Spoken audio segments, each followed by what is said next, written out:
In my pursuit to become a journalist and better understand the world of journalism, I sat down with former journalist Dan Cummings from the Syracuse area to better understand the evolution of journalism.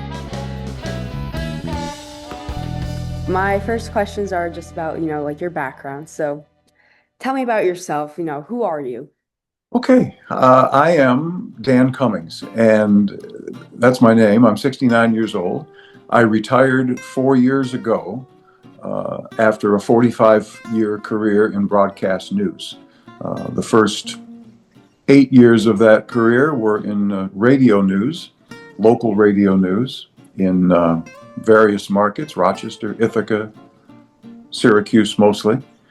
And then after getting a graduate degree from Cornell University, I went back into radio news and was hired in 1984 at News Channel 9 in Syracuse. And I spent the last 37 years of my career there, retired from News Channel 9 in 2021, at the end of 2021. So that's who I am. That's what I did with my career. Broadcast news, radio, all local radio, and then local television here in Syracuse at News Channel 9.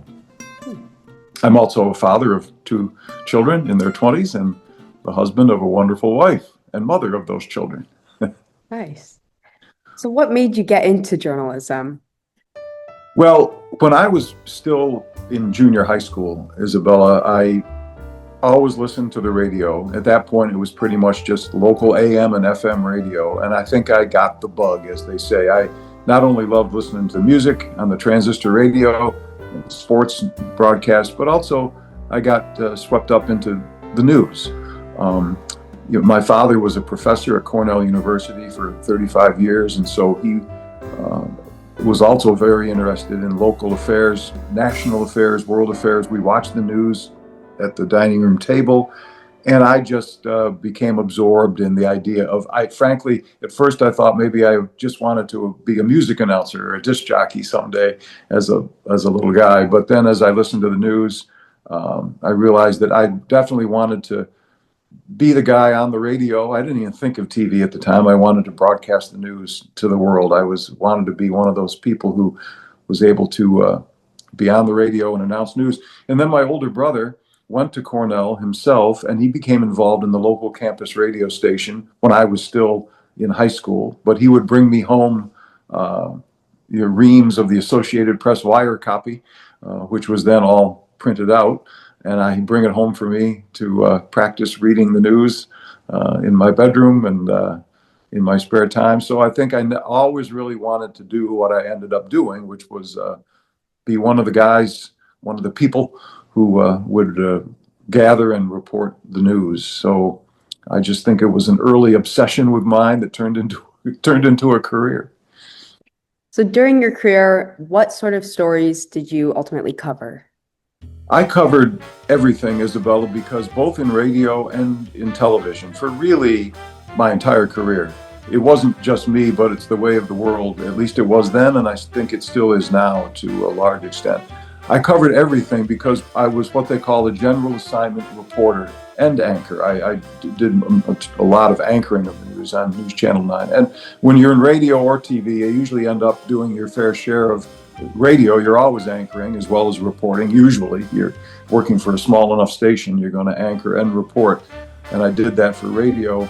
And then for television, I spent most of my career at News Channel 9 as an anchor, but also as a reporter. So I was always a reporter, even when I anchored newscasts, which I did, and we can talk about that later. But as radio and then TV, most of us are what we call general assignment reporters, GA reporters. I was the same way, which means that when you ask what kind of stories did you cover, I covered pretty much anything that was assigned to me on that given day. And that's what GA reporters do. You know a little bit about a whole lot of things. So one night I'd be covering the school board. The next night I might be covering a homicide or a bad house fire. The next night I might be going to Albany to cover something in state government. The next day I might be back covering a groundbreaking or a business news development or some other scandal, in town that makes the news. So over the course of any given work week, I would cover 5 different stories in 5 different areas of life. So many different types of stories, all local over the years, local government, local crime, local people. And it was different every day, which is what I loved about the job. So, considering that that's something you loved, what was your favorite part of your job? The favorite part of my job was always the mix of being able to do what I wanted to do when I was in junior high school, which is be one of the people on the air reporting the news to the world, either just speaking it or on camera, TV. That was good, but I always enjoyed being out on the street. So I think the most favorite part of my job was not only the people I worked with at the radio and then mostly the TV station, because I loved the people I worked with, but also being able to almost every single day throughout my career be able to be also out on the street and meet new people and learn a new story. So that I guess my favorite part of the job was on any given day meeting new people and learning from them. Because when you're a journalist, you've got to have curiosity, and you all usually, hopefully, you enjoy meeting new people, learning new things, and then reporting what those people have to say as part of a news story. So my favorite part of the job was probably being able to meet new people for the entire course of my career on a regular, sometimes daily basis. So, when you first started as a journalist, what sort of role did it play in society? Well, I think journalism played for me when I started the same role it's supposed to be playing today, and I think still is. Journalism is there in this country, especially under the First Amendment, to inform the public and make them a better informed electorate. The big word for everybody who votes and takes part in civil society, that there's got to be a way for people, even at the local level, at the national level, at the world level, to find out what's going on in their city, their village, their town, their county, their state, their nation, their world. So journalism plays that role. And in this country, under the protection of the First Amendment, our founders realized that we need a robust, free press to be in, whether it's radio, TV, newspaper. The role of journalism is to find out things that are important for the public to know, about the community they live in, so they can be better informed, period. Yes, about who to vote for and public issues that may matter in their lives, that they need to be informed about so they can make good decisions as members of this republic of ours. And also just to know what's going on in their community, whether it's, businesses and sporting events, some of the fun stuff of life. It isn't all hard-nosed, issues. But so that role that was the role of journalism then, and I certainly believe it's the role of journalism now, to do our best to inform the public and keep them up to date on facts, and varying opinions, different sides of each story as to, because there always are different sides to each story, what they need to know to help them live their lives in this free society of ours. Hmm. Yeah. So, how has your work changed, though, as technology has advanced? Well, because I retired 4 years ago and I never was an early adopter of technology. I mean, I still use an iPhone 8, which is a hand me down from my daughter, who's up into the 16s or 17s now, whatever. She's always got the latest, but that works for me. How have things changed? I'm not the best person to speak to this, since I didn't really adopt too many of the digital technologies before I retired. I was writing the news on a computer, and we were all fully computerized, but I wasn't into any of the social platforms. It wasn't necessary for me to report on any of the social media platforms. I just stayed with broadcast news, my morning news anchoring and reporting responsibilities. But clearly, the question was, how have things changed? How has technology changed? Is that what you asked? Yeah, like sort of how has technology's advancements influenced journalism?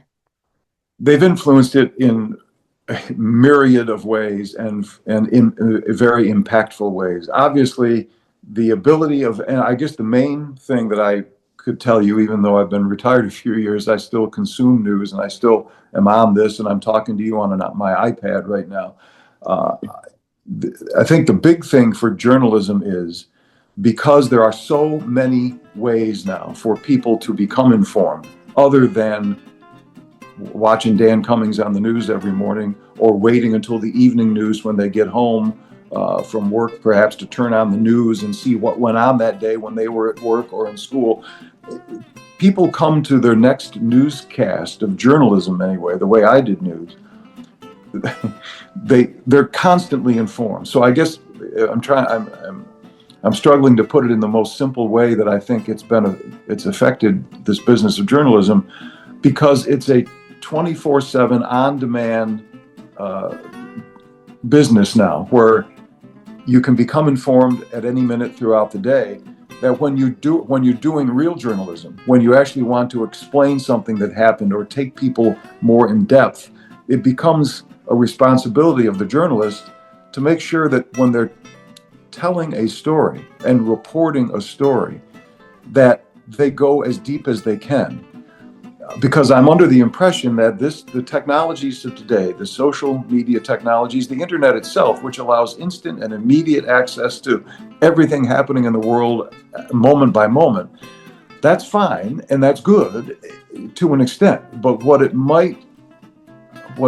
not only might, I'm certain that it has prevented, is sometimes going after the deeper parts of the story that people won't sit still for anymore.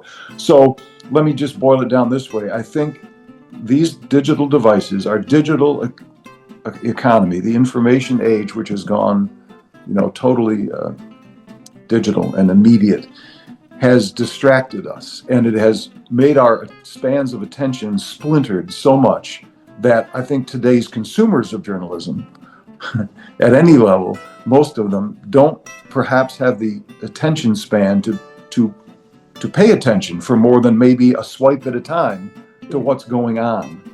And that has presented real challenges for journalism, which, because I'm no longer a practitioner, I can't really go into in any depth for you, because I don't have to bother with it anymore. But I'm quite aware that people may not be willing to sit still for any length of time anymore to learn what they really need to learn when journalists are really trying to do their job. Plus, they have to pay for it now. You have to find out what sources are the right sources. I subscribe to the New York Times, and I subscribe to our local newspaper, the Post-Standard here in Syracuse, and Syracuse.com. I consider them two very reliable sources of information, and so I pay for subscriptions to listen and read those sources. And I'm rambling now, but how has technology changed things?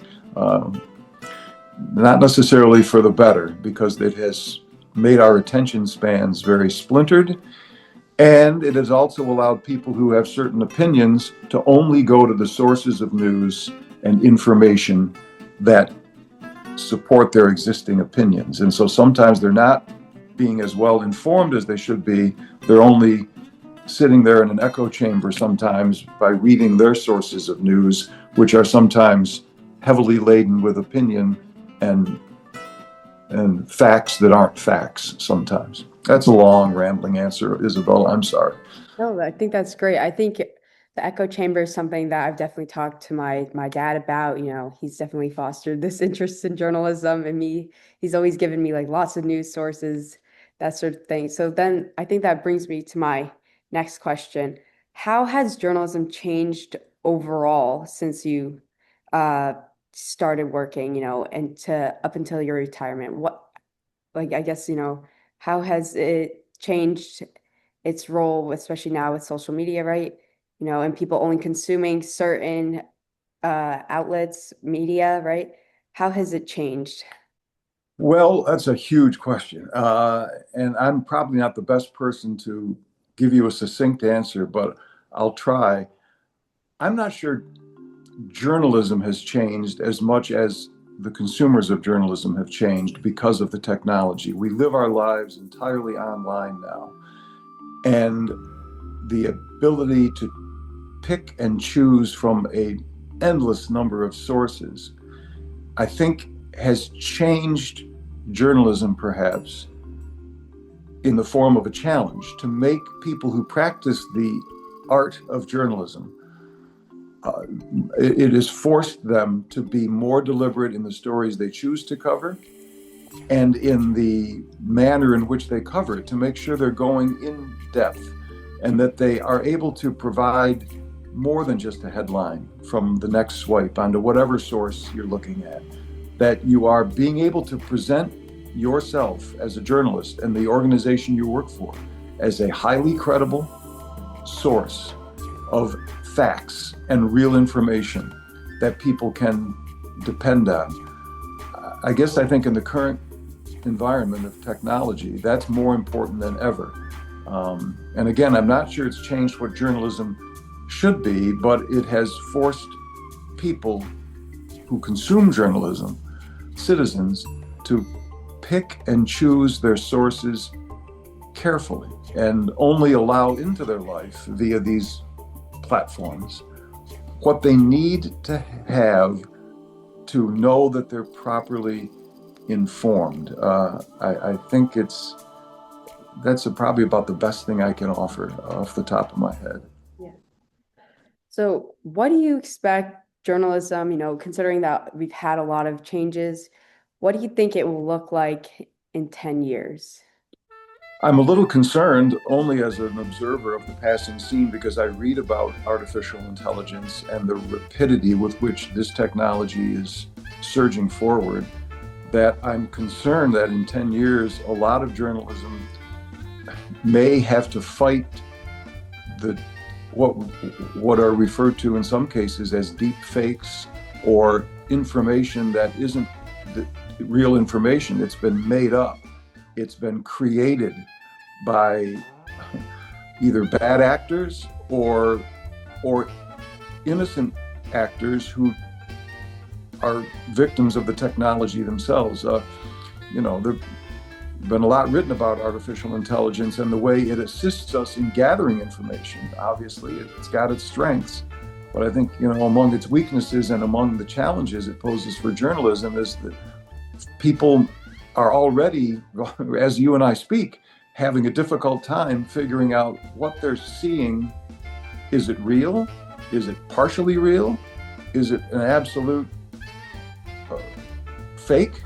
Is there real information? Are these images even real? Are the people that you're seeing as sources for your news stories, are they real or are they fake? So I think one challenge over the next 10 years will be for journalism to really come to grips with what artificial intelligence can do and will do to our society in terms of information just flooding over us without any real filter to tell us what's real and what's not. And I think it makes the journalist ever so more important in society to present information that is provably true, absolutely beyond reproach when it comes to, I don't know if that could be fake.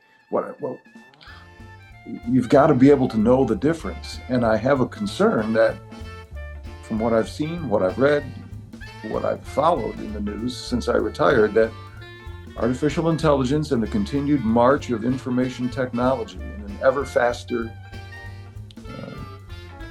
series of platforms may make it very difficult for the journalist, the true journalist, to cut through the noise and cut through the clutter and cut through the fakes and the fake stuff that is undoubtedly going to happen with artificial intelligence, and be able to present to their viewers or readers or listeners, this is the real deal. These are our sources of information, and you can trust them. It's going to be more of a challenge, Isabella, as the years go forward. Would you at all like to speak to the defunding of public broadcast as broadcast journalist? The defunding at the federal level, where currently, where the money has been stripped from NPR, PBS, the Corporation for Public Broadcasting. It's unfortunate. I hope they're able to reverse that in Washington sooner than later, because of everything you and I have been talking about in this conversation. I think it's more important than ever that publicly funded broadcasting has a strong role in society because we've always been able to trust uh, broadcast news outlets, PBS, NPR affiliates that are not beholden to commercial interests. That's why they were formed because, I spent my life in a career in commercial radio and mostly television, which we had to appeal to an audience that was large enough to sell commercials to keep us all in business. Public broadcasting obviously has a different role to play. It doesn't depend on the marketplace so much. It depends on the generosity of their individual supporters through donors and grants and memberships at the local level. And obviously, it's depended for decades on Washington to deliver a certain amount of federal money and support. And I think the role of public broadcasting, publicly funded, but still very free of any government control, it plays a critical role in the society. So I hope that the decision makers in Washington now and in the future will decide that public broadcasting is certainly something worth supporting with federal tax dollars. It would be a loss to our society if it was to become weakened significantly. Now, I want some of your expert opinions, you know. Okay. For journalists you admire, what qualities do they have? Okay, now you're getting into the easier questions, which Yeah. are more comfortable to answer, I guess. And I'm getting back into my area of it's not an expertise as much as experience tells me and living life tells me that the qualities you're asking about what a journalist should have: curiosity, a desire and to be curious about the world around them, to read everything they can put their hands on about the world around them. The qualities they need to have are a real desire to meet new people and to learn new things every day, to ask questions and then to ask better follow-up questions of the people they're interviewing for information. I think they have to be able to relate to a wide variety of people in their world, to be wide open to not only a variety of sources of information, which, as we've already discussed, can be bewilderingly overwhelming, but also be able to be open to a wide variety of opinions. And because there are so many of them out there, and to be able to separate the wheat from the chaff, as they say, and to know what's real and what's not. So they've got to be curious. I would say the journalists of the future, if they're young people like you've got to want to read about the world around you. You got to be interested in even things in your school board, your college administration, and your community, and then to be a voracious consumer of information, while limiting it to sources that you can know and trust, and not to be overwhelmed by the flood of information that comes in on these digital platforms. So curiosity, a desire, and an ability to read and write. I mean, there's no question about it. The journalists of the future, just like journalists of the past, have got to be good readers, curious readers, and good writers, being able to, obviously, the quality to be able to communicate what you've learned in succinct writing, and then be able to, for some of them, then to deliver them, as I did all those years on the news, in oral communication, be able to, some people to read out loud. But I think the writing is more important than the delivery of it. You can always find somebody to deliver it, hopefully not an artificial voice, but there's a lot of that going on too. Yeah. What do you think the largest challenge most journalists face today is? Probably one of them I've already discussed is trying to make sure they know their sources of information, and to make sure they know the sources they're depending on for their next story are reliable sources, true, actual facts. It's becoming harder and harder, I think, in some ways to find out. But you find that out by interviewing people who you know and trust, and using those people as sources for the basis of your stories. So the challenge that challenge is what it's always been: knowing your sources, double and triple and quadruple checking your sources once they've given you information, so that you know what you're reporting is reliable. And I think perhaps the other challenge is also finding a way in the stories you tell to cut through that clutter of all of the images and information and flood of content that is on innumerable platforms, to find a way to make your story, if you've chosen to, and your editors have allowed you to pursue a story that you believe is significant, to find a way to tell that story in a manner that cuts through the clutter, that is both interesting enough without having to be, catchy and clickbait, to make it matter.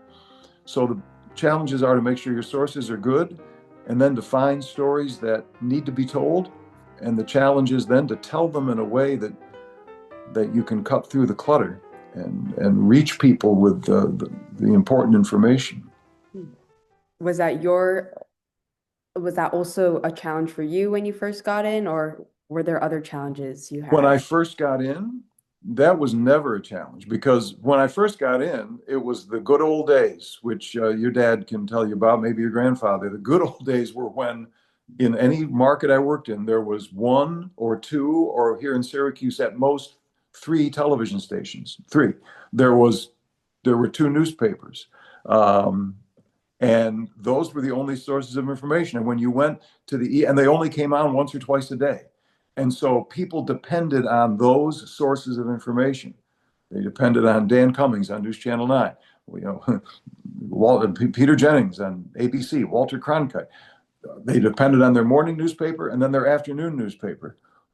And now there are so many sources of information. So back when I started, it was you. They depended on you, and so I did not face that challenge. When we covered the news, we covered the news, and we told people what was going on in their community, and they were able to trust us that we were in touch with the people and the sources that mattered. So that wasn't a challenge then. Now, with the proliferation of digital platforms, it is the challenge of the future, I think. My last question is, what advice do you have for an aspiring journalist? Well, to recap a little bit, I think the best advice I've got is to read as much as you can about the world around you, to be curious about what's going on in your community as well as your country and your world. To be curious, and to, obviously, the journalists of the future, they've got to be, no matter what age, no matter how young they are, and they got to be able to absorb information, to be curious about it. I would also say, given the current environment that we've discussed, they need to be selectively curious about the platforms they use for gathering their information. They also would be well advised to write as much as possible, to learn how to write succinctly, to be able to transform what they've learned into compelling writing, with writing strong leads, and be able to get people interested in what they want to talk about. But if you're curious and you read a lot, then I think you'll be all right. Also, I'd give the advice to almost anybody, but maybe for a journalist especially, to not be overwhelmed, to be able, like I said, to selectively choose what they expose themselves to, not just when it comes to news and information and content about the world and around them, but also to the music they listen to the entertainment that they seek out, to be able to be selective about the way they intentionally live their lives, so that they're not, as journalists, overwhelmed with information. I think journalists sometimes think, I've got to be looking at everybody's Twitter feed and everybody's Facebook feed. And yes, good journalists, obviously, I didn't ever have to do it. I avoided it for my whole career, but the good journalists of today have to obviously be adept at the social media platforms. They have to be adept at the digital technologies and the search engines, and they've got to know about AI, and they've got to be able to adopt these technologies quickly, but for the purpose of finding out what to ignore, for the purposes of finding out what they really need to pay attention to, because then they can help their viewers or their readers pay attention to what really matters. And I think that is going to be a very important thing for the journalists of the future to know. To know how to use the digital platforms, to know how to quickly navigate Yeah. selectively all of the sources of information that are flooding us every day, and then to, as they write their stories and find the platforms to tell those stories on, um, to do so also selectively. Because I think the journalists of the future are going to have to pick what platforms they want to put their news out on. Is it local television? Is it, I'll tell you something, if you're doing, Isabella, a deep dive here into journalism, if you haven't yet, there's an outfit in Syracuse called Central Current. It's not, it doesn't have a paywall, but they do local news. I would encourage you, centralcurrent.org. Just that's one of the ways journalism is going to go at the local level, with uh, free platforms that are publicly supported. They ask for people to pay to read their journalism, but they don't require it yet. Anyway, that's just an aside. If you're doing some research, centralcurrent.org. It's one of those public news platforms. Anyway, I digress, but I hope I've answered your question. Yeah, thank you. Thank you so much. So yeah.